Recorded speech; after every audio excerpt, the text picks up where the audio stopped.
Bienvenidas y bienvenidos a Radio Semilla, el podcast de la Red de Guardianes de Semillas, donde hablamos de regeneración ecológica y social. Yo soy Javier Carrera y el día de hoy me acompaña Jorge Krekeler, un amigo muy querido y muy cercano, una persona que se ha dedicado desde hace muchos años a apoyar en América Latina el desarrollo de alternativas. Él, como nos contará, trabajó por 30 años en la cooperación internacional, apoyando modelos de desarrollo que luego su experiencia le llevó a cuestionar y a preguntarse realmente cuál es el desarrollo que América Latina busca. Como fruto de eso, creó el Almanaque del Futuro, una revista digital que es muy similar a Radio Semilla en su propuesta. Entonces, espero que les guste esta entrevista y que les haga reflexionar respecto a estos temas. Aprovecho, como siempre, la oportunidad para recordarles que Radio Semilla depende de ustedes. Las personas que nos apoyan con su membresía mensual hacen posible que Radio Semilla siga funcionando. Y en esta ocasión quiero hablarles de uno de mis proyectos favoritos que nos apoya y que brinda beneficios a las personas que se suscriben. Este es Mashpi Chocolate, la finca Mashpi Xungo. En mi humilde opinión, el mejor chocolate que tenemos en el Ecuador. Claro que hay gustos y colores, pero para mí Mashpi Xungo tiene el ejemplo más potente de trabajo desde la generación de un bosque comestible, uno de los más bonitos que yo he conocido, hasta la barra, el producto final empacado en la misma finca. Mashpi Chocolate nos ofrece 20% de descuento a los suscriptores de Radio Semilla en todos sus productos y a quienes están cerca en Ecuador en visitas a la finca. Entonces, disfrútenlo, no se olviden de apoyarnos y les dejo hasta el próximo episodio de Radio Semilla. Hola Jorge Krekeler, qué gusto que estés con nosotros otra vez, porque ya intentamos grabar este episodio y sí, pues ahí hubo algunos errores de traspapeleo y se perdió. Así que vamos a hacer un segundo intento. Ahora aquí en tu casa, en Medellín. Cuéntame cómo estás, bienvenido a Radio Semilla. Pues Javier, muchas gracias por la segunda invitación. Estoy bastante bien. Feliz porque hemos compartido 8 días de un programa bastante intenso en diferentes partes aquí en Colombia, compartiendo con diferentes colectivos y creo que valió la pena lo que hicimos. Sí, fue una visita muy interesante y que a mí me da más contexto también para entender el trabajo que tú haces, que es lo que queremos compartir acá. Pero como siempre, arrancamos con un poco de historia de vida. Entonces, cuéntanos, Jorge, ¿de dónde vienes tú? ¿Dónde naciste? ¿Dónde creciste? Pues voy a hacer la broma de siempre, porque cuando me preguntan, ¿y de dónde eres tú? Con Krekeler no se ha nacido ni en Quito ni en Envigado. Krekeler es un apellido que originalmente era francés. Pero los alemanes, y ahí ya tienen idea de dónde nací yo, los alemanes no son, digamos, los más diestros de pronunciar nombres franceses, entonces lo alemanizaron. Entonces mis antepasados por el lado paternal parece que eran hugonotes que les tocó cambiar el bando, salir de Francia, porque el rey de Francia parece que se le ocurrió cambiar de religión y así los hugonotes migraron y terminaron en Alemania. Yo nací en Alemania, muy cerca de la frontera con Holanda. He pasado toda mi niñez, mi infancia, e inclusive buena parte de mis estudios universitarios en Alemania. Y de ahí, sí, ya de mi edad que yo tengo ahora, el 61, ya llevo un poco más de la mitad de mi vida viviendo en diferentes partes de América Latina, principalmente en Bolivia y una partecita también en Colombia, del 89 al 91 y ahora nuevamente en el tercer año. ¿Tú creciste entonces en Alemania? Yo crecí en Alemania, correcto. ¿Qué nos puedes contar de tu infancia, Jorge? Pues mi infancia, bien, o sea, me recuerdo con mucho cariño, con mucha gratitud, también con mucho alivio en el sentido de haberme, no escapado, pero de haber logrado levantarme en la vida a pesar, digamos, de los pésimos profesores que he tenido, en buena parte, ¿cierto? Profesores que tenían todo menos idea de la pedagogía y creo que se hubieran quedado mejor en la universidad o en algún centro de investigación en vez de soltar a estas personas, digamos, a menores de edad. Entonces, eso es chistoso, pero bueno, al final mis momentos más exitosos, iba al término, ha sido en la universidad. Yo estudié geografía y economía y sobre todo la geografía me fascinaba y me gustó mucho. ¿Qué es lo que te atrajo la geografía? Para uno que no sabe del tema, uno piensa que solo es hacer mapitas la geografía, pero me parece que es algo bastante más complejo que eso. ¿Qué te atrajo hacia la geografía? Bueno, hay que decir de que cuando yo estudié geografía era algo, yo creo que ya bien distinto a lo que se estudia hoy como geografía.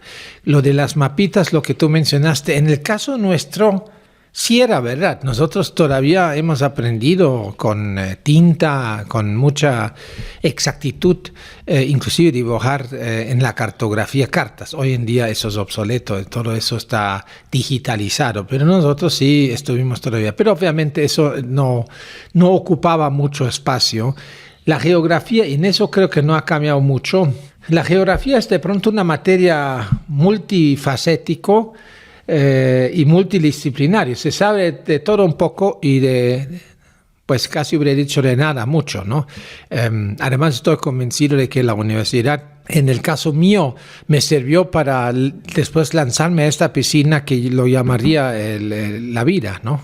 Y en la vida se aprende, yo creo que a lo mejor mucho más. Pero la geografía es, como digo, multidisciplinario, un poco de economía, de antropología, de sociología, cuando vamos por la antropogeografía, y si vamos por las partes de ciencias naturales, de la geomorfología, la climatología, etcétera, etcétera, ¿cierto? Y eso a través de la geografía sí me acerqué también a lo que es América Latina, porque en el marco de mis estudios universitarios hicimos una excursión gracias a un docente que se rajó bastante. Entonces nos fuimos con un grupo bastante pequeño de estudiantes universitarios todos a Bolivia. Bueno, nos fuimos al Perú porque los pasajes eran mucho más económicos para irse de Europa al Perú y de ahí sí por tierra a Bolivia. Y después de la excursión sí me quedé como unos 8 o 9 meses a hacer levantamiento de datos, encuestas, porque al final de mi estudio, mi tesis de grado de maestría, lo saqué sobre un tema relacionado con la colonización agraria en los Andes, un estudio comparativo entre varios países, entre Ecuador, también Colombia, Perú, Bolivia, pero con 2 estudios de caso de 2 asentamientos en el oriente, en la selva, si vale el término boliviano. Entonces eso era el primer enganche, pero este enganche ha sido interesante porque este enganche, yo a veces, si me recuerdo, era como una visita del palco, de visita. ¿Por qué? Porque gran parte de mi tiempo lo pasé con 2 compañeros con los que compartimos los estudios, y entonces tuvimos de visita, pero en las noches, procesando y digiriendo todos esos desavalancha de impresiones, lo digerimos entre 3 alemanes. Entonces yo digo un poco de palco, este primer contacto, porque al final la socialización de todo lo que me pasaba lo hacía con gente de los míos, entre comillas. Ya eso después cambió, me recuerdo muchos años más tarde, en una estadía muy larga de 2 años en Colombia, bien al principio alguien me visitó y me decía, oiga, pero pobrecito, tú aquí solo. Y digo, pero ¿cómo que solo? En aquel momento creo que la población colombiana ascendía a 45 millones. Digo, no, el que no esté solo aquí es porque tomó la decisión de estar solo. No me siento solo, pero ya no era de palco. A eso me voy, sino eso era como de asimilar un poco lo que me rodeaba de cultura, de identidades y de socializar con la gente del lugar donde estaba. Me atrevo todavía a preguntarte qué te trajo a América Latina, porque hiciste esta visita corta a Bolivia, parece que te enganchó. Pero ¿qué fue? ¿Qué sentías? ¿Qué ideas habían en torno a esta decisión de venir a trabajar en América Latina? Una buena pregunta que me hice también, aún más porque yo más joven, no me podía imaginar, no cabía dentro de mi mapa mental de irme a trabajar a otro continente y mucho menos de hacer mi vida allá, ¿cierto? No. Y para decirles la verdad, el primer encuentro, mis primeros meses que viví en Bolivia, inclusive en zona rural, amazónica, no ha sido, digamos, una taza de leche. O sea, con bastante precariedad, Bolivia pasaba por una hiperinflación y aun cuando uno tenía unos dólares en el bolsillo, que de estudiantes no eran muchos, era complicado de abastecerse porque la gente no quería vender, entendiblemente, con una hiperinflación, con muchísimas huelgas, poco y nada funcionaba. Y de esta forma no era como decir que es el Edén. El Edén no lo encontré, sino encontré muchísimas cosas que me hacían pensar y sentir.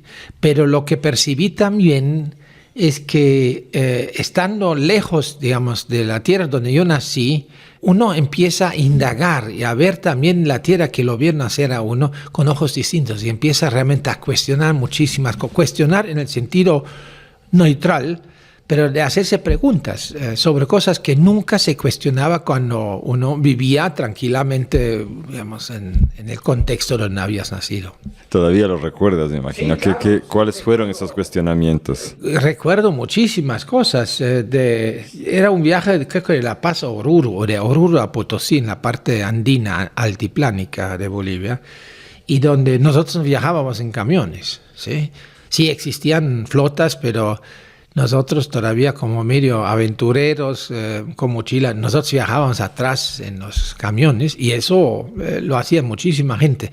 Y me llamaba mucho la atención que sobre todo la población de los centros mineros tenía una instrucción político-ideológico impresionante. Cuando escuchaban a Alemania me empezaban a preguntar sobre Rosa Luxemburgo, Karl Liebknecht. Que son intelectuales alemanes de izquierda. Sí, de la izquierda, inclusive, digamos, después de la Primera Guerra Mundial, o sea, luchadores, ¿no? Entonces la gente estaba muy al tanto, o de que la separación de los dos Alemanias, el muro, la Guerra Fría, entonces un montón de cosas. Y me recuerdo, obviamente, también de cosas cuando retorné. Cuando me retorné a Alemania, yo vivía en Aachen porque ahí sí estaba en la universidad, pero tenía un pequeño apartamento en la ciudad donde yo nací. Mi padre falleció muy joven, entonces yo había habilitado, digamos, un pequeño apartamento en la casa de mi abuela, bajo el techo, casi una buhardilla, donde era algo muy básico, pero sí tenía una ducha, una cabina de ducha, ¿cierto? Con agua caliente. Entonces, cuando me entré la primera vez a la ducha, y era como algo tan normal de cerrar la puerta, abrir el grifo y ducharse caliente, yo me recordaba de los meses y meses donde si uno estaba feliz de tener una totuma y agua fría y de ducharse, que también funciona, por supuesto que funciona. Entonces uno empieza a darse cuenta del bienestar, del lujo en el que vive una buena parte de la humanidad sin que se dé cuenta. Sin ser consciente de eso. Y eso es parte de este cuestionamiento que te hiciste. ¿Algo más que quieras contarnos respecto a eso? A mí me da curiosidad. ¿Cómo el estar en América Latina hace que un europeo se cuestione la vida normal de Europa, ¿no? Bueno, digamos, cuestionar en el sentido de no sentirme culpable, no. Es más, o sea, si uno estaría en esto, hay que tener bastante cuidado, porque si uno vuelve de haberse empapado con otra cultura y vuelve a la propia, hay que tener mucho cuidado, porque la mayor parte de las personas pues no han tenido nunca la oportunidad de conocer una cultura, y no, digamos, de 2 semanas de vacaciones, sino de estar meses compartiendo. Entonces, eso sí hay que tener mucho cuidado de no exigir a la gente, digamos, comprensiones que difícilmente los pueden tener. Entonces, eso ya sería un acto de arrogancia, sino hay que saber, con esta riqueza que uno por circunstancias ha podido adquirir, de saber digerirla y digamos, de reintegrarse de nuevo, ¿cierto? En el caso mío, con las veces que me salí, era cada vez menos de palco y cada vez más me metí dentro de compartir con la gente, y eso paulatinamente me llamó mucho la atención y aprendí cosas, ¿no? Aprendí cosas que Muchas veces se preguntaba, ¿y eso es mejor aquí o allá? Hasta hoy en día yo diría las cosas son distintas. Culturas no son mejores o peores. Y creo que si uno llega a esto, para mí era claro de que las cosas son distintas, como también se empieza a relativizar. Pues Alemania, bueno, yo creo que algunas de las naciones europeas, pero hablo sobre la alemana porque ahí nací. Hay una cierta dificultad porque también, por lo general, crees de que tiene que ser así como tú aprendiste cómo es, ¿sí? Pues los alemanes son muy campeones en esto, ¿cierto? Y yo he tenido más que una discusión, sobre todo con personeros, ya después afuera con la GIZ, la cooperación bilateral, que de pronto de modestia normalmente no tiene nada, ¿cierto? Y cuestionaba muchas veces de que el riesgo es muy grande de que europeos, alemanes, andan con un complejo de superioridad en el subconsciente, ¿sí? ¿Y por qué? Porque creen que la única forma de hacer las cosas es como ellos aprendieron. Entonces, tarde o temprano, no lo van a admitir nunca. Están convencidos de que no, la gente tiene que darse cuenta de que ellos saben. Y yo creo que eso es una de las explicaciones, el por qué tan pocas cosas funcionaban cuando esas personas con sus actitudes llevaron eso adelante. Eso marcó un poco mi camino, creo yo, ¿no? Y posiblemente también ¿qué diría yo? De estar, hoy en día si me preguntan, ¿y de dónde eres? A veces bromeo, digo, de la China.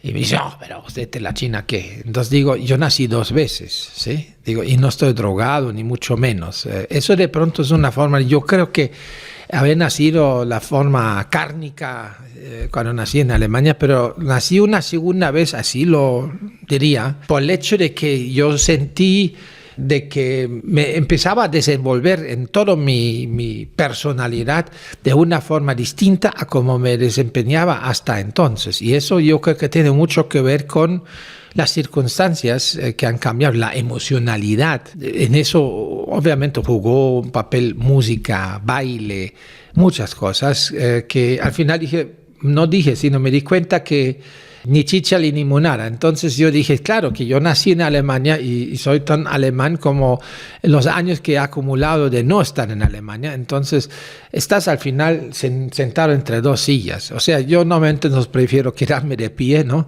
Pero eso marca un poco. ¿Qué te hizo volver a América Latina, ya como profesional? La curiosidad, posiblemente también la posibilidad de, por lo menos la idea o la creencia de poder dejar más huellas, no como Pizarro no me estoy refiriendo a esas huellas, sino de poder contribuir, pero desde una actitud de hacer esfuerzo de comprender, también de aprender, de contribuir también, de formar parte de procesos que a mí personalmente me fascinaban y me siguen fascinando, aun cuando muy consciente de lo difícil que son los procesos.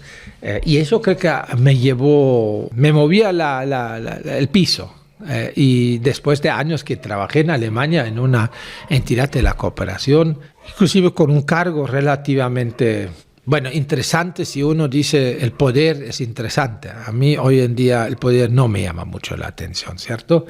Ahí sí me di cuenta que estaba muy distante de los procesos que a mí me convocaban, ¿cierto? Y entonces saqué en algún momento la conclusión y la consecuencia para decir, listo, ya mostré a mí y a otros que sí sé administrar proyectos o de la gestión, y lo que quisiera es acercarme mucho más nuevamente a esos procesos. Y eso llevó a que en 94 ha sido el momento en que liquidé el trabajo que tenía, y la misma entidad me ofreció seguir trabajando con ellos como asesor, y de ahí sí empecé a trabajar asesorando proyectos, aun cuando hoy en día tampoco me gusta mucho.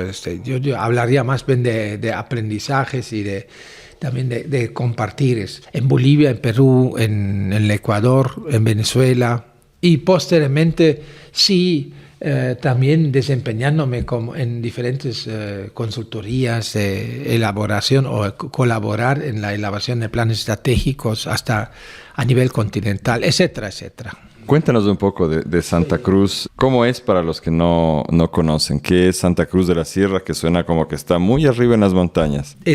Las imágenes o los clichés o lo que uno asocia con Bolivia Yo creo que la gran mayoría de las personas terminan creyendo sobre Bolivia algo lo que es cierto en una cuarta parte. ¿Por qué digo en una cuarta parte? Apenas una cuarta parte de Bolivia es andina. No es un estado andino completamente.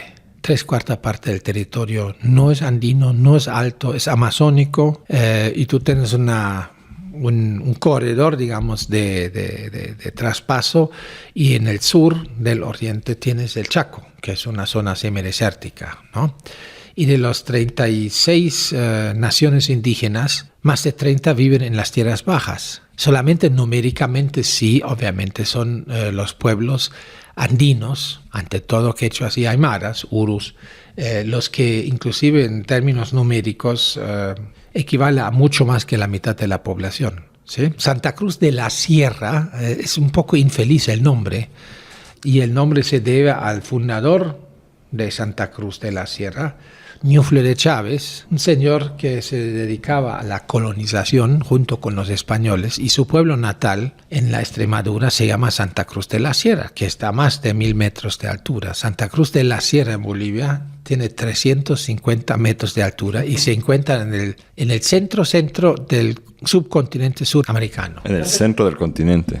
O sea, de ahí sí 5 o 6 mil kilómetros que las aguas tienen que correr para desembocar en el Amazonas, o es un poco menos, pero 4.000 kilómetros tranquilamente para salir por el río de la Plata. Entonces es bastante bajo, ¿no? Y eso es Santa Cruz, es bastante húmedo, aun cuando viví en otros climas que realmente son mucho más húmedos. Eso es Santa Cruz. Santa Cruz posiblemente también, que ha sido durante muchísimos años un pueblo completamente perdido, una pequeña ciudad, si va el término, que vivía netamente de la agricultura, pero sin conectividad de vías. Entonces eso limitó muchísimo el crecimiento.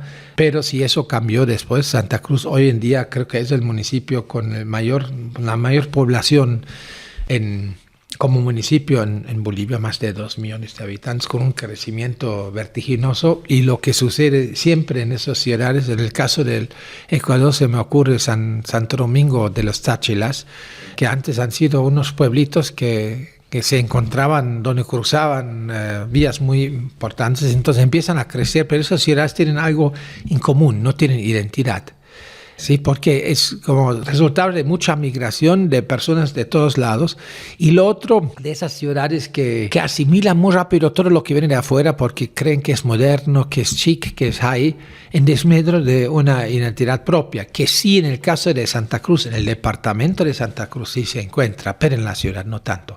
Y en los últimos 20 años, de pronto también que la bastión de la oposición, no vamos a hablar aquí mucho de política, pero yo estaría muy cauto de utilizar el término de oposición. Por lo menos una oposición con una visión país no se lo va a encontrar en Santa Cruz. Es un pueblo una ciudad netamente colona, y me imagino que también de una inclinación más derechista. Bueno, sí, digamos, es una sociedad que sí ha cambiado muchísimo por la migración, pero antiguamente mestizo, población mestiza, digamos, con los fenómenos del absentismo, de tener tierras pero vivir en la ciudad y cosas por el estilo, ¿cierto? Y obviamente, por lo general, son corrientes de pensamiento conservadores que predominaban durante mucho tiempo. Hoy en día posiblemente ha cambiado, ¿no? Hoy está cambiando porque también hay toda una onda, digamos, urbana de gente joven que piensa ya bien distinto, pero todavía un peso, digamos, del antaño, de la historia y, digamos, de estos caudillos, aun cuando no llegan a iluminar a más que un poco más allá de lo que es el epicentro de la ciudad. ¿Y qué hacías tú ahí? ¿A qué te dedicabas? Pues los primeros años me dedicaba sobre todo vale el término como un coaching en una área más bien técnica que tiene que ver con planificación. Aquí se diría planeación, monitoreo, diseño de indicadores, lo que tiene que ver con gestión de proyectos y de programas. Y eso, digamos, apoyando a diferentes entidades que sí tenían muchas veces relación también y nexos de cooperación con la entidad con la que trabajaba, pero ya más adelante empecé a trabajar también en la construcción de redes, ¿sí? Por un lado, en el tema de la participación ciudadana, fortalecimiento de la sociedad civil, y la otra, un poco en el marco de la descentralización, en la gestión del desarrollo en el plano territorial, cuál es el papel de los gobiernos subnacionales en eso, cuál es, digamos, la posibilidad de la construcción de visiones del desarrollo local y algunos instrumentos que hemos desarrollado, sobre todo en Bolivia, sobre lo que es el control social, peritajes técnicos, etcétera, como frenando un poco la corrupción, ¿sí? Eso en una primera fase y una segunda fase también bastante larga que me metí por invitación y yo ingenuamente acepté esta invitación de trabajar el tema del cambio climático y justicia. Lo que me salvó era la justicia, porque el cambio climático hoy en día no utilizo más el término, hablo de crisis o de emergencia climática. Eso es un tema bastante nefasto y eso es un poco es casi como un suicidio emocional porque no hay luz al final del túnel en esos temas. Y yo, después de haber adentrado un poco más en la problemática, tomé la decisión para mí de no quedarme como Sancho Panza y Don Quijote y dónde son las alas, de luchar contra algo lo que en sí mismo no tiene sentido de ser combatido porque es consecuencia de, o sea, el cambio del clima tiene que ver con un error garrafal en el diseño, en la conceptualización, en lo que se basa la lógica del desarrollo, ¿cierto? Entonces dije, no, yo creo que hay que reajustar un poco y desde entonces me dedico a olfatear y a hacerme la pregunta en lo posible, dar pasos concretos de qué se puede hacer para contribuir, animar, motivar, que migremos y construyamos paradigmas más amigables, que construyan desde el presente un futuro que tenga futuro. Vamos a volver a eso. Yo quería preguntarte, yo tuve la suerte de conocer también Santa Cruz y de ahí me fui a trabajar con comunidades guaraníes en esta zona que se llama la Chiquitanía, que siempre me llama mucho la atención el nombre. Cuando tú te refieres a estos grupos con los que se trabajaba, se hacía acción, ¿te refieres a grupos como esos, comunidades indígenas, etcétera? ¿O estamos hablando más de un medio urbano, gente de ONGs? ¿Con quiénes trabajabas? Ya lo mencionaste, con ONGs, porque si tú estás relacionado a la cooperación, por lo general, ¿cuáles son tus interlocutores? Son entidades, no necesariamente personas naturales. Claro, tú te relacionas y trabajas al final con personas, pero esas personas dependen de estructuras institucionales que tienen persona jurídica, porque es una de las condiciones para poder apalancar recursos para un proyecto, ¿cierto? Entonces es un tanto más difícil para organizaciones sociales, sea una comunidad, sea un sindicato, sea lo que sea, si no se constituye legalmente, es difícil de que ellos puedan realizar proyectos de forma directa. Entonces en un principio eran ONGs. Y hasta hoy en día tengo relación, aún cuando hoy, para decir la verdad, creo que las ONGs, como la cooperación no estatal, es como un modelo que está por caducarse, porque hay cada vez menos recursos para apalancar, pero también es que en muchas ONGs, digo una barbaridad, hay un problema de relevo generacional. Hay muchísimas ONGs, yo entiendo a la gente que se quieren ahí con el propósito de jubilarse y después seguir quedándose. Entonces no se puede generalizar, pero en muchos casos se tiene personas que tienen muchísima expertise en lo que hacen, pero creo yo, por el hecho de que el panorama ha cambiado bastante, de que para muchas de las ONGs es muy difícil, por el rol que reclaman, de articularse con nuevos actores sociales, ya no tan emergentes, que son movimientos, son muchas veces gente joven que toman el desarrollo en sus propias manos y cuando dicen no es desarrollo lo que tomamos en la mano, sino construir futuros, ¿no? Y ellos autoconvocados son alérgicos ante esas actitudes un poco paternalistas, pero también avantgardistas de ciertos ONGs que lo que quieren es llevar la batuta, si no, no les gusta el juego. Y eso lleva a que muchos de los ONGs tienen tremendas dificultades de hacer causa común con esos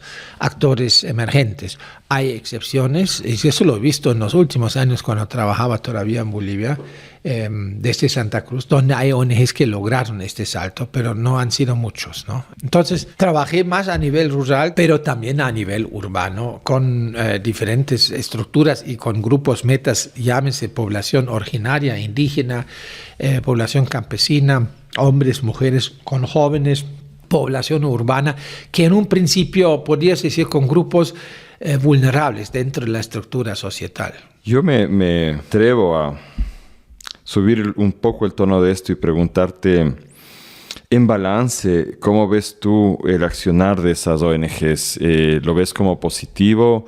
¿Se logró salvar algunas situaciones que hubieran sido peor de otra manera? ¿Se abrió campo? ¿O en balance es negativo? ¿Cómo lo ves? No, yo creo que muchos de los... Siempre hay ovejas negras, ¿cierto? Yo creo que en total no hicieron daño, ¿no? No. Si hicieron mucho bien, depende de cómo lo ves, ¿no? Si es una ayuda hacia la autoayuda, ¿sí? Creo que el balance no es tan positivo. ¿Y por qué no es tan positivo? Pero eso tiene que ver con el diseño, con la lógica de cómo nace un proyecto, quién lo cranea, quién lo ejecuta, ¿sí? Cuando es la hipótesis de que ya sabemos lo que la gente necesita, pues ya se puede imaginar la motivación de que muchas de las personas participan. No es porque creen en el proyecto, sino porque dicen, bueno, algo nos va a surtir de ahí, algo van a repartir. Aunque sea una mochilita de fumigación, han de regalar. Lo que sea, o digamos los eventos, los fines de semana donde se come bien, etcétera. No, es un poco cínico lo que estoy diciendo, pero creo que es muy difícil para las ONGs lograr de acompañar y de lograr que el protagonismo desde un principio sea por parte del colectivo social para empoderarse de manera sostenida. Eso es muy difícil y ahí la gran mayoría de las ONGs no lo lograron. En parte también con una corresponsabilidad de los cooperantes, los que financian, porque tampoco permiten o no dan los espacios como muchos de los ONGs están acostumbrados a actuar de una manera paternalista. Entonces, si aplico y si veo esos criterios, en mi balance, obviamente el balance ya no sale tan positivo. Hay muchísimos casos cuando hablamos de ayuda de emergencia, que es bien distinto a lo que llámese post-desarrollo. A mí personalmente ya no me gusta mucho utilizar el término de desarrollo, pero la dificultad es qué término podemos emplear, ¿no? Post-desarrollo quiere decir de darle la vuelta a los paradigmas obsoletas de acumulación, de competitividad,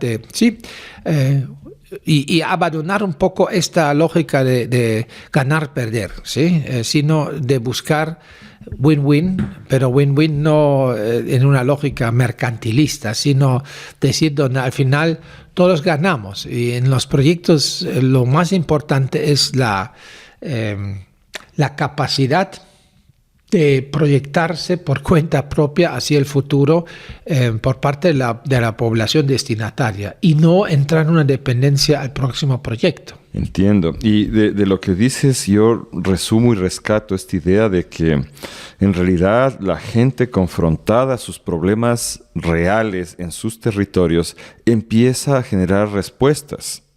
Tal vez no abarcan todo lo necesario, tal vez contienen errores, pero son respuestas que vienen desde la base. Y eso ha tenido como mucha dificultad en dialogar con las fuentes de financiamiento que pasan a través de las ONGs. Y eso me parece una problemática bien interesante y bien concreta que la hemos vivido, o sea, en carne propia en la Red de Guardianes de Semillas, que es justamente un movimiento que sale así, como una respuesta a la sociedad civil, y que en realidad es difícil encontrar eco tanto en el Estado como en la estructura de la cooperación.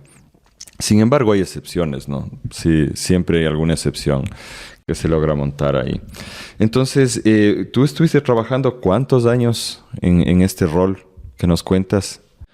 Pues yo creo que no ha sido tácito de decir hasta el 31 de tal mes, ¿no? Yo creo que ha sido también un poco un proceso de aprendizaje, de una emancipación del pensamiento, de aprender a decir cosas de manera respetuosa y diplomática sin chocarse y sin embargo dejar claro de que buena parte de lo que hacíamos no tenía mucho sentido, ¿no? Y hasta hoy en día pienso yo de que muchos proyectos ni hacen bien ni mal, ¿sí? Están, rinden cuentas, cumplen, sí, pero es cortoplacista, entonces un impacto como tal no lo veo, ¿sí? Pero yo tampoco creo que en la mayoría de los casos el problema no es la falta de dinero. No creo. Lo que yo creo es, digamos, una mayor coherencia. Una coherencia porque si nos quedamos en los proyectos, se predica muchas veces sin practicar. Y cuando se predica sin practicar, carece de credibilidad, ¿cierto? Entonces es como muy difícil. Según la autodeterminación, si necesitamos al final construir soluciones en el plano territorial, local, eso debería surgir desde los mismos habitantes del territorio y no tanto craneado con muy buena voluntad desde el escritorio, ¿no? Entonces yo creo que por ahí es como meterse por detrás al caballo, y el que lo intentó sabe de que se corre muchísimo riesgo de no terminar por encima del caballo, sino, mejor dicho, eso me llevó a mí de decir, no, bueno, listo, los proyectos, pues muy bien, pero yo no voy a gastar no logro al final de tanquear motivación, de ver luz al final del horizonte cuando trabajo solamente con proyectos, y por eso me desmarqué un poco de esto. Y eso, ¿cuántos años? Yo creo que en los últimos 10 años, de pronto los últimos 6, 7 años, ya más nítido. Oye, Jorge, esto que dices de una cierta falta de coherencia, quisiera que lo elabores un poco más. Si la gente que trabaja en las ONG son generalmente gente que salió de la academia, que hacen carrera, y a menudo yo conozco mucha gente así con la mejor de las voluntades en realidad. Creen realmente que su rol es ir a ayudar a personas que están en situaciones de dificultad, tiene que ver casi siempre con temas económicos, pero también atraviesan temas como género, el clima, etc. Pero ¿a qué te refieres cuando dices que puede haber una falta de coherencia? No sé si nos puedes dar algún ejemplo más concreto de cómo ves tú eso. No, en las actitudes de las personas no creo que sea una falta de coherencia. Tú mismo lo dijiste, yo conozco bastantes personas que han optado de trabajar en ONGs y muchas de esas personas hubieran tenido tranquilamente la posibilidad de desempeñarse en otras áreas y hablando en términos técnicos, hubieran estado de pronto mucho mejor, ganando sueldos más competitivos. Hubo momentos donde sí las ONGs pagaban bien, pero en la gran mayoría, por lo menos en América Latina, el nivel salarial de las ONGs es un valle de lágrimas, ¿ya? O sea, no son competitivos, sí. Hay una migración, un brain drain que se da, obviamente. Entonces, para trabajar en ONGs ya necesita bastante idealismo, si no, no se dedica a esto. Pero después yo creo que el mismo modus operandi, las ONGs, yo los entiendo muchas veces cuando hablamos, por ejemplo, de hacer entrenamientos o talleres, digamos, para despertar interés sobre lo que son procesos transicionales, inclusive, digamos, sí, de modificación de paradigmas. Entonces, en un principio hay muchas ONGs que tienen bastante interés, se acercan, participan, pero al final, para no quedarse en la narrativa, cuando ya toca, digamos, bueno, ¿y cómo le ponemos cable a tierra? Y cuando se analiza, por ejemplo, un plan estratégico de una ONG, muchas veces, sin gustar, y buena parte de la proyección de la lógica del plan estratégico se basa en paradigmas que son obsoletos, ¿sí? Y eso lo admiten también las personas, pero entre admitir por un lado y sentarse a empezar a castrar el plan estratégico y reelaborarlo completamente, eso es como mucha dosis. Y seguidamente también pensando en que las ONGs con frecuencia se deben a los indicadores de los proyectos donde al final están obligados de generar ciertos productos, guste o no guste. Si al final eso parece ahora lógico en la coyuntura, sí o no. Exagero también un poco, hay flexibilidad en eso, pero por lo general hay como un cierto temor de no lograr el cumplimiento necesario para quedarse en el business con las agencias, digamos, de cooperación, ¿cierto? Y ahí sí, yo creo que valdría la pena repensar. Yo sinceramente ya no gasto energía en eso porque lo hemos intentado varias veces con muy pocos resultados y esa tarea lo dejo a otros que de pronto logran todavía hacer creerte que la cooperación, y no estoy hablando ahora de la cooperación multilateral o bilateral, sino digamos de la de a pie, que sea capaz realmente de definir nuevas reglas del juego, donde ideas pueden surgir realmente en el marco de un proceso. Y las ideas nuevamente, actualmente hay que tenerlo por escrito en el proyecto donde ya está mencionado todo, cuando dice que han participado las poblaciones, que por lo general no sucede.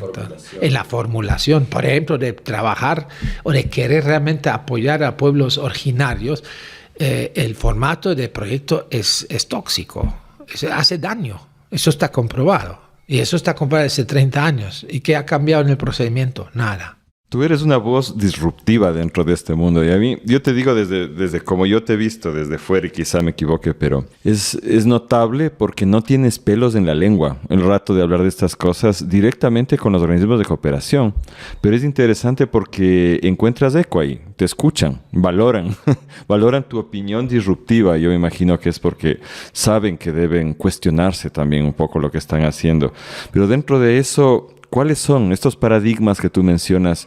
¿Cuáles serían los más importantes paradigmas, no solo en la cooperación, sino en general de la visión de desarrollo que tenemos para el sector rural y urbano marginal? ¿Cuáles son los que deben ser cuestionados y cambiados y cómo, hacia dónde? El crecimiento perpetuo es perverso, es destructivo, es tóxico y sobre todo es tremendamente tonto, que es lo más grave. Vamos a una parábola muy, muy simple. Si yo tengo un cajón donde entra un par de zapatos y si empiezo con todo el cuento del crecimiento perpetuo, es como la intención de que le meto cada vez más pares de zapatos en el mismo cajón. Y digo, ¿por qué en el mismo cajón? Porque nuestro planeta, nuestro hábitat, el único que tenemos, que el planeta Tierra, está caracterizado por finitudes. Límites, ¿sí?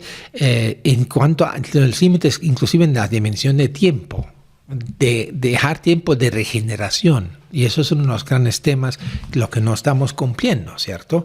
De que no le damos tiempo a los ecosistemas de regenerarse, sino, no. Entonces, en una caja de zapatos, por más tardar, si yo intento meterle el tercer par de zapatos, se rompe el cajón, ¿cierto? Y si miramos muy bien, no es que el planeta tenga grietas. El planeta empezó a tener una estrategia y lo está aplicando de deshacerse del quien a la fuerza está metiendo demasiado pares de zapatos. O sea, el planeta empezó a tener una estrategia de deshacerse de la especie humana, ¿sí? Y eso, ¿quién tiene la culpa? Pues yo diría, ¿por qué la especie humana no ha sido capaz hasta ahora de utilizar lo que tiene, que es inteligencia? Pero esa inteligencia quedó neutralizada, en el sentido de que la especie humana dentro del reino de la vida es la única especie que ha puesto fuera de función su instinto de supervivencia. Ninguna especie, sería capaz de destruir sistemáticamente su hábitat. Los seres humanos lo estamos haciendo, ¿cierto? Entonces, ¿en qué se basa esto? En el crecimiento perpetuo, en la lógica acumulativa, en algo lo que los economistas tengan mucho cuidado con economistas, que es normalmente la corriente más mentirosa dentro de, digamos, de las esferas de la ciencia, porque hay una trampa tremenda. Los economistas hablan de externalidades. ¿A qué nos referimos? A los daños que se está produciendo, daños que podían ser puestos en escena y se podría ponerle precio. Daños, por ejemplo, dentro de las economías extractivistas, daños ambientales, daños socioambientales. Por sí al caso, ¿no? En el caso de Ecuador, no solamente en el Ecuador, pero en el Ecuador se ha hecho ejercicios, inclusive Alberto Acosta y obviamente muchos otros que hicieron a lo mejor el trabajo, y Alberto publicó, no sé exactamente, pero que se ha comprobado más de 100 pozos petroleros del Ecuador, y donde se ha calculado de manera muy realista los daños que son atribuibles a esos pozos, y se ha dicho, eso lo incluimos ahora en el cálculo de ganancias, a ver cuántos sobran.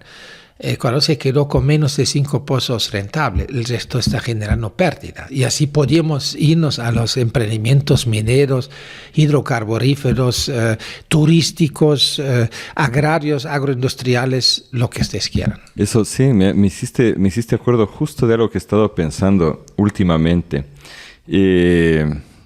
Porque cuando se publicó el Gran Manual de la Permacultura en el año 84, me parece que fue eso, el fundador de la permacultura, Bill Mollison, mencionaba lo mismo respecto a la agricultura, y decía que la verdad, el costo de regenerar la tierra que ha sido degradada por una mala práctica agrícola probablemente excede a la rentabilidad, a los beneficios económicos que esa tierra dio mientras podía producir. Y lo grave en esto, que siempre ocurre, es que esos costos no van a ser pagados por quienes abusaron y ganaron, ¿no? Sino que es a la sociedad, a las futuras generaciones a quienes les toca pagar.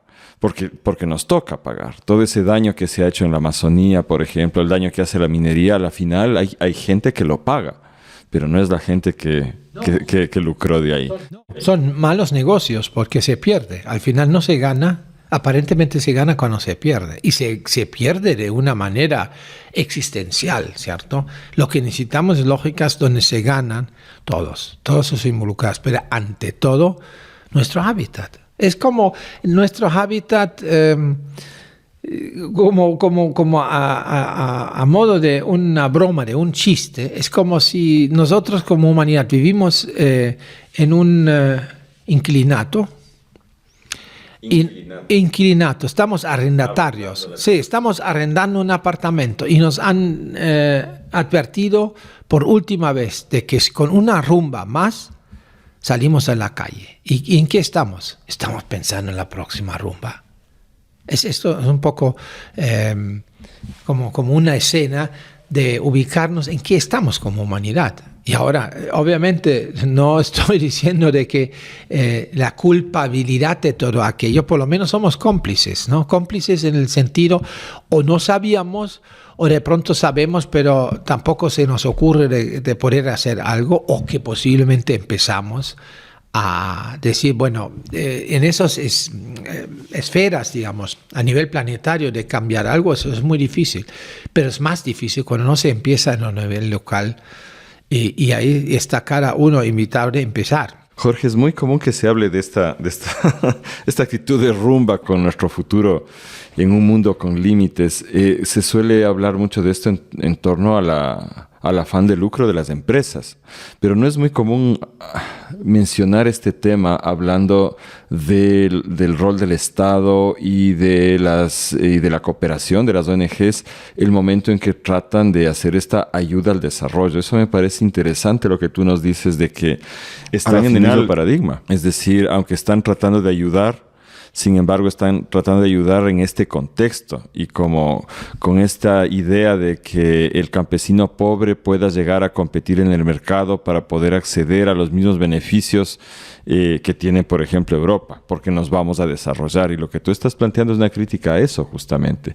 ¿De qué otra manera podría darse una no sé ni cómo llamarle, no es ayuda al desarrollo, una ayuda de quienes tienen más recursos, por ejemplo, los países del norte, hacia quienes han sido empobrecidos, por ejemplo, el área rural en el sur global?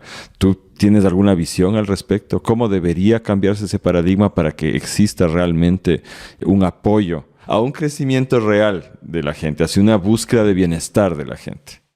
Yo creo que hay cambios notables, ¿no? Hace 20 años a hoy en día, en el norte global, que ojo, que puede estar también en el sur, ¿no? Sí, en el sur geográfico, pero es el norte económico, digámoslo así. Donde ya hay pasos. Pero al principio era como dentro de la burbuja del bienestar se puede ser generoso. Hoy en día ya yo creo que hay mucha conciencia de que el norte sin el sur no es viable como el sur sin el norte. Pero yo creo que hay que superar estos estilos de vida que tienen inclusive un nombre, ya no me recuerdo, que es vivir un poco a costo del otro, o sea, la externalización, por ejemplo, de la huella carbónica que los europeos o la mayoría de las industrias, digamos, de los países más poderosos están haciendo al final, ¿no? Están manipulando sus estadísticas para decir que cumplen los indicadores a lo que se comprometieron, porque exportan los problemas, las huellas a otras partes donde hay más vulnerabilidad económica, y eso definitivamente tiene que terminar. ¿Te refieres, por ejemplo, a los mercados de carbono? Mercados de carbono, todo lo que al final es lo feo, se lo externaliza y se lo manda al sur, ¿cierto? Para que uno esté guapa para la foto y si no nosotros cumplimos. Yo creo que de no prestarse a creer al greenwashing, a estas medias verdades, sino diciendo no, menos es más. Y eso significa de hacer una reingeniería completa del estilo de vida. Y eso en el norte, porque el sur en buena parte, hasta ahora dice, el norte rayó la cancha, eso es el camino y por dónde vamos. Entonces tenemos, claro, el desarrollo y el derecho al desarrollo, ¿cierto? China lo ha reclamado varias veces, entonces es como bastante complejo. Yo creo que si me dirías ante la disyuntiva de mandar recursos para apoyar proyectos, pero seguir con este dominio económico en el norte, o decir no vamos a apoyar más proyectos, sino vamos a entrar en una fase de una reingeniería brutal de estilos de vida, yo me quedaría con el segundo, ¿no? Definitivamente. Pero creo que ya no tenemos tiempo tampoco de decir hagamos el uno o el otro. Yo creo que tanto en el sur como en el norte es necesario de migrar cuanto antes posible a formas de vida. Yo no diría sostenible, porque ese término también ya está demasiado manoseado, sino yo me quiero un poco de producir un futuro que tenga futuro, y todo eso desde el presente. Eso es el llamado, tanto en el sur como en el norte, y de no frustrarse por mirar arriba, al norte, al sur, sino hay que empezar. Porque la narrativa en muchas partes ya ha migrado, que es bien interesante, pero pues la cosa es que cómo se empieza, cómo se come esto concretamente, cómo podemos empezar. Entonces yo creo que las acciones, la lógica de entrar en transiciones, eso es algo tremendamente importante, porque con un discurso no voy a convencer posiblemente a muchas otras personas, pero con mis actitudes, no el sermón, o sea, no de predicar, sino de actuar. Eso creo que es un poco lo que nos toca. Y eso nos lleva a tu proyecto actual, que ya estás algunos años, el Almanaque del Futuro. Cuéntanos un poco, porque está justo atado a lo que acabas de decir, ¿no es cierto? Mostrar y este cambio de narrativa. Sí. Cuéntanos un poco de qué se trata y cuál es la idea detrás del Almanaque del Futuro. Bueno, eso sí es un periodismo de transición, ¿sí? Un periodismo que describe respetuosamente y socializando todo lo que se hace con los mismos artífices, con los que están involucrados en esos procesos de construir futuro en el presente. Es una apuesta de trabajar con mensajes positivos. Porque hasta ahora, en el marco también de esta charla tan amena contigo, estamos más bien visitando plazas temáticas que, digamos, no generan, digamos, mucha motivación, sino más bien lo dejan mirar hacia las profundidades de los retos como tal. Y yo creo que mensajes positivos son algo muy importante, porque de crisis y de mensajes negativos, desmotivantes, sobra. Entonces, lo positivo es algo bastante bueno, con tal que no sea manipulada o un engaño, sino más bien donde la apuesta es donde personas de a pie sin tener muchos apoyos, experticias, circunstancias espectaculares, empiezan a mostrar que sí se puede. En cómo alimentarse, en cómo hacer transacciones económicas, en qué relacionarse y generar energía, de buscar formas de convivencia, de educación, por fin. O sea, ahí no hay tabús, o sea, ¿sí? Y yo lo estoy realizando desde hace unos cuantos años. Me inspiré por un Zukunftsalmanach, eso es traducido, el almanaque del futuro, que lo realizó y lo siguen realizando una fundación muy chiquitica en Alemania que habla de Futuro 2. La Fundación Futuro 2. El Futuro 2 es un tiempo gramatical que pocas veces utilizamos. Vamos a haber trabajado. O sea, algo consumado en el futuro, ¿cierto? Y el reto que tenemos nosotros es si miramos al futuro y no logramos haber hecho ciertas cosas cuando estamos, y mejor por eso que empecemos en el presente para que en el futuro depende del presente, claro. ¿Y de quién? De nosotros, ¿sí?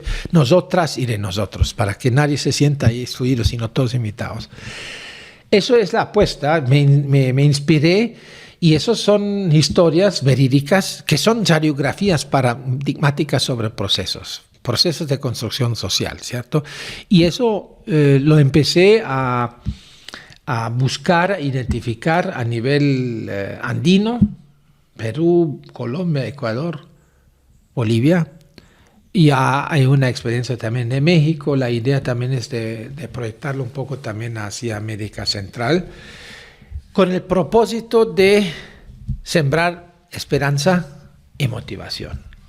No de que yo leo la experiencia de que el compañero que vive en la Amazonía boliviana y está con un sistema agroforestal que da miedo, mejor dicho, una maravilla. Yo podría decir, no, una maravilla, pero como yo vivo aquí en Envigado y tengo una huertica, pero no se trata de querer repetir lo que nos muestran las experiencias motivadoras. Todas las experiencias motivadoras terminan al final con unas mensajes del futuro, y es como una extrapolación. ¿Qué nos cuenta esta historia en cuanto a cómo construir un futuro con futuro en el presente? Y ahí sí tenemos como unas lecciones que sí lo puedo arrastrar tranquilamente a mi contexto de vida, mi umbral, y ahí ya no me queda ningún pretexto sino de empezar, ¿cierto? Y para que si a uno no le gusta uno que otro de los quiebra paradigmáticos, ya son como publicados, creo que 42 experiencias. Entonces, para todo gusto se va a encontrar cosas allí. Y eso es un poco la apuesta, ¿no? Desde mensajes positivos, experiencias reales, trabajado y analizado desde su capacidad de modificación paradigmática, para migrar paulatinamente a algo, lo que es, llamémoslo por el momento, post-desarrollo, hasta que nos ocurra otra cosa. ¿Y cómo se plasma esto? ¿Es una página web? ¿Es una revista? ¿Qué es? ¿Qué es y cómo se accede? Sí, eso es una revista digital, si vale también, almanaquedelfuturo.com. Tienen que ser un poco... para insistir, porque hemos sido también objeto de ataques cibernéticas, sí, porque hemos sido tan generosos de dar cobertura también a material informativo, digamos, sobre temas que tienen que ver con vacunas, con el COVID, sí, y parece que ahí hemos sido víctimas, y eso nos costó realmente un poco de trabajo de recuperarnos de este ataque como tal, pero bueno, no vamos a lastimar. Yo a veces digo de broma, no podemos ni queremos competir con la capacidad de ciertos personajes públicos. Creo que el señor Messi, cuando publica un video, creo que en una hora tiene 7 millones de clics, y nosotros creo que en 5 años llegamos a 300,000 visitas, ¿no? Pero en 90 países. Y los artículos se encuentran ya en 5 idiomas, ¿no? O sea, en el español, en alemán, porque si no, los que me apoyan también económicamente en esto es mi serior, ¿sí? Entonces lo escribí también en alemán, con el propósito también, y eso funcionó, de utilizarlo también para ciertos materiales didácticos, para escuelas, para también simposios universitarios, donde he colocado algunas de las cosas. Es en español, en inglés, en alemán, en portugués y en francés. Y hay un clúster temático, ¿no? Son 7 categorías que tenemos. Se podría tener mucho más, pero de alimentación y de producción, de mercado y economía, de medio ambiente, de desarrollo, de cultura, identidad, comunicación, de ciudad y hábitat, de energía, movilidad. Y el 7º, que es un tanto más transversal, donde hablamos de resistencia y de alternativas. Y eso es algo muy importante, porque para llegar a alternativas hay que pasar por la resistencia, decir no al sistema, a la lógica del desarrollo que tenemos actualmente, ¿cierto? Y en cada una de las categorías se encuentra unas cuantas experiencias motivadoras, y el almanaque ofrece también materiales informativos, videos, por lo general documentos cortos que permiten de profundizarse en algunos conceptos. Por ejemplo, para dar un ejemplo, ¿qué es la economía del bien común?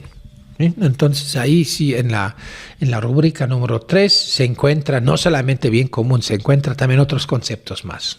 Eso es. Y bueno, no faltan podcasts que trabajamos uno al mes, ofrecemos mesas de debate y de webinarios, siempre temas que tienen que ver con la migración hacia paradigmas. Y hay grupos más permanentes de debate, de análisis, que también tienen su hosting dentro de la página, donde se puede acceder también a grabaciones y a cosas por el estilo. Yo creo que en grandes rasgos es esto.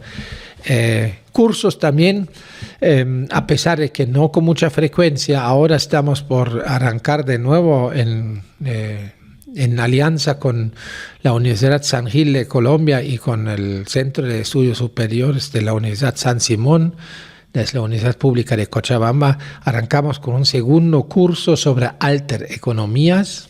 Hemos tenido un curso sobre la depuración del cuerpo y de salud y de alimentación y cosas por el estilo.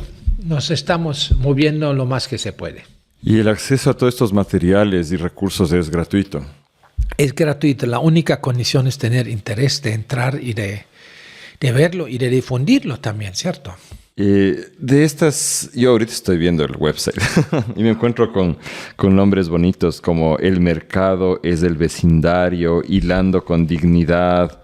Este me llamó la atención. La naturaleza funciona diferente al supermercado. Estoy ahorita en los de economía. Quisiera preguntarte, Jorge, si hay algunas de estas experiencias que las recuerdes con especial cariño, que te hayan llamado la atención. ¿Qué nos puedas compartir ahorita? Eso sí es de los 42, yo creo por lo menos 30. ¿Por qué? Porque eso es un acto de tremenda generosidad de las personas que me abren la puerta. ¿Sí? Porque podrían decir, bueno, obvio de que no lucro con esto, pero sin embargo, yo creo que yo me siento bastante afortunado a través de ese trabajo de haber conocido a muchísimas personas que me levantaron el ánimo, que me motivaron tremendamente, que son pioneras y pioneros, ¿no? Y ahí no sería justo de verdad de mencionar a una persona, sino a varios. Obviamente me recuerdo más de los que están más recientes, como hace de 5 años, pero me recuerdo muy bien de la primera experiencia donde di cobertura, como de las últimas. O sea, es más bien, yo le agradezco mucho a las personas también las que me ayudaron a encontrar, y ahí sí puedo decir directamente, un tal Javier que me ayudó muchísimo, ¿no? Es que la persona con la que estoy sentado aquí, que tú me diste muchas luces también en lo que se refiere al Ecuador, cuáles podrían ser experiencias interesantes. Es siempre un proceso de búsqueda. Me han preguntado muchas, pero ¿cómo los encuentras? Y a veces digo, hay que poner la nariz en el viento, donde huele a procesos interesantes, ¿no? Y sí, hay casos donde sí me fui y vi interesante, pero no me quedé como que no agarraba cuáles son, digamos, esos procesos de transformación paradigmática que es tan interesante. Hay experiencias que son muy interesantes, pero que de pronto ya han sido 2 veces tocados como temáticas en los mismos historias, ¿cierto? Entonces la pregunta es, si lo hago la tercera vez o hay un elemento más novedoso, eso sí obviamente se da, pero no, es que las últimas experiencias los tengo obviamente mucho más en la mente todavía y me fascinan, pero si me dirías, y hay una que está como medio pobre o que no sería capaz de decir ahora, esta ya no lo haría de nuevo. Oye, a mí me da un poco de envidia, ¿no? Ese caminar tuyo por todo lado, pudiendo ver tantas experiencias que motivan. Y me encanta también la diversidad que hay dentro de lo que tú tratas. Por ejemplo, ahorita medio al azar abrí una y me llamó la atención el título: ¿Cómo saber a dónde ir sin saber de dónde soy? Y me pongo a ver, y es una de las experiencias que yo te pasé, de hecho, el contacto, que es la Fundación Quito Eterno, que lo que hacen es teatro, pero un teatro que lo usan para contar historias más verdaderas que la historia oficial respecto a la vida de esa ciudad, ¿no? Y junto a eso tenemos experiencias de agroecología, tenemos experiencias de defensa de los territorios, de partería, de un montón de cosas. Sí, es un almanaque hermoso y sí sería bueno que llegue a más gente en realidad. ¿Cuál es la proyección que tú tienes un poco para el futuro de esto? ¿Hasta dónde va a llegar el almanaque? ¿Tienes planteado un número de experiencias o cómo lo ves? No, es que, no, números no, pero lo que es una idea y ya, digamos, los primeros pasos para que el almanaque sea cada vez más de un colectivo. Actualmente estamos dedicados a ese trabajo.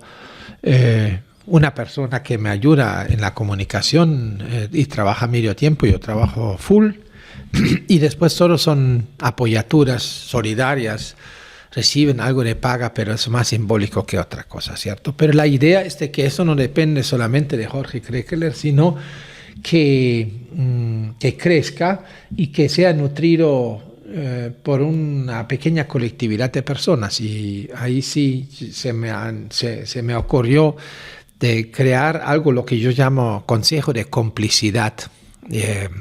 Y invité para una segunda fase unas cuantas personas. Uno de los invitados que aceptaron, afortunadamente, eres tú, ¿no, Javier? ¿Para qué? Para compartir y para hacer crecer, digamos, esta apuesta hacia el futuro, porque yo en algún momento, para mí no es un trabajo, eso creo que es muy importante. Para mí genera sentido de vida lo que estoy haciendo ahí. Para mí no es trabajo, o sea, porque trabajo muchas veces es a lo que nos dedicamos, aun cuando no nos guste, pero tenemos que dedicarnos para generar los recursos para poder existir, bla, bla, bla, ¿no? Y eso no es, el almanaque para mí es más bien que genera sentido a mi existencia, ¿cierto? Me llena de motivación y yo no podía imaginarme bueno, me encanta la huerta, ¿no? Te consta, pero además de la huerta, quisiera también ser útil, si vale el término, en este gran desafío de construir el futuro en el presente. Entonces, la idea es de proyectarlo y de que sea llevado sobre los hombros de varias personas, ¿no? Colectivizando eso como una apuesta y que eso continúe. No sé hasta qué número de experiencia o si se opta después por formatos distintos, pero eso es un poco la proyección, ¿no? O sea, almanaque para ratos. Y, digamos, una alianza que del lado del almanaque sería bienvenido, sería de cerrar un poco más filas con la red de Guardianes y Semillas, ¿no? Yo creo que lo que deberíamos es pensar y trabajar bastante más en red, ¿no? Y de no duplicar esfuerzos, sino más bien de aunar esfuerzos y de practicar sinergia, de eso se trata, ¿no? Yo creo que hablamos el mismo lenguaje, buscamos, yo creo, lo mismo. Entonces, yo lo intenté también con experiencias de la India, bueno, obviamente es un tema, digamos, la barrera idiomática, ¿no? De que en América Latina ya es cada vez más, pero se habla español y no inglés, ¿cierto? Y en buena parte del mundo es con inglés si no llegas. Entonces, en el Almanaque del Futuro doy cobertura, por ejemplo, sobre experiencias muy parecidas de la India, de una iniciativa parecida, de pronto mucho más grande que el Almanaque del Futuro. Y de esta forma hay apertura también de generar sinergia con otras iniciativas de ese tipo, ¿no? Me parece súper interesante, Jorge, y nuevamente sí me da un poquito de envidia el poder recorrer así los territorios animándose tanto. Y sí quisiera insistirte, no te digo que les pongas así en un ranking de experiencias mejores o peores, pero quizá alguna que te fue cercana al corazón o que te motivó, que te movió más. Vamos por una que se llama ¿de qué desarrollo estamos hablando? Son comunidades indígenas en la Amazonía boliviana. Del pueblo